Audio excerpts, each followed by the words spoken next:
Update, to may isa akong injury. Isang tusok. Ayan. Pero nandito na ako sa looban, oh.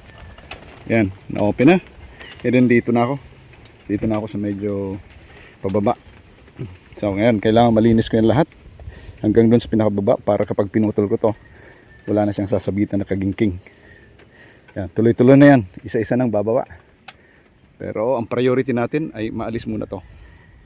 Hanggang doon sa baba. Malinis muna. Pero nandito na ako, oh. Yan. So, malaki na tong development. Pag penetrate dito sa Marurugi. Tawag namin dito sa Bicol, Marurugi. Yan. Yan. Tinikan, nakawayan. Yan, oh. So, kung gusto mong magkaroon ng access sa looban, yung mga tinik-tinik o mga kagingking na pinutol mo, yun ang magsisilbi mong tapakan. Yun dyan. So yun ang tinatapakan ko rin dito. Pag naputol ko na yung kagingking, yun din ang tatapakan ko. Hanggang sa umabante ako dito. At maputol ang mga puno nito. Alright? Okay lah. One injury.